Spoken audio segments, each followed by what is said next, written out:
Hello, welcome to the show. Today we'll be cooking for our teachers and staff. We'll be making grilled chicken, mashed potatoes, and gravy. Cheesy broccoli and strawberry crumb cake for dessert. For the grilled chicken, you want to wash the chicken, cut it in half, and season it with some pepper, some garlic salt, or some Cajun seasoning. You then want to put it on the stove at 350 if you're using the grill. And if you're using a skillet, you want to use it at medium heat. Make sure your chicken gets to 165 degrees. To give the grilled chicken a little edge, we're going to add some bacon. Separate your bacon.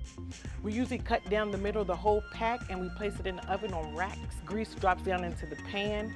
Cook it at 11 minutes at 350.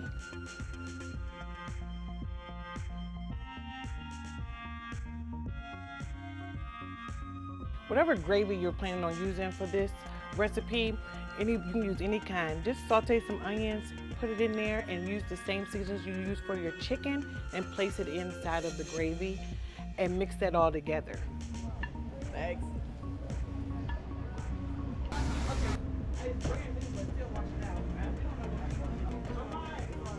To get your broccoli to pop, you want to add some cheese, some butter, some salt, and a little pepper.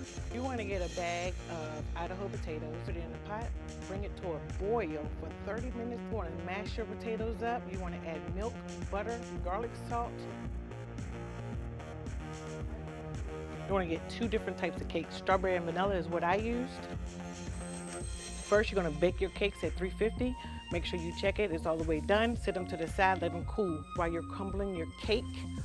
You then want to get your bowl out and you want to crumble layers. So you would do your vanilla cake first, and then you would add some cookies on top, and then you will lay a layer of pudding on top. Then you'll come with your second cake, strawberry, crumble it up, and then your cookies on top, and then your vanilla pudding. And you go all the way up to the top. You also can add some whipped cream to that just to make it mwah. It's a full meal for our staff, but don't worry. Whether you're making a meal for 20 people or 2, I got you covered.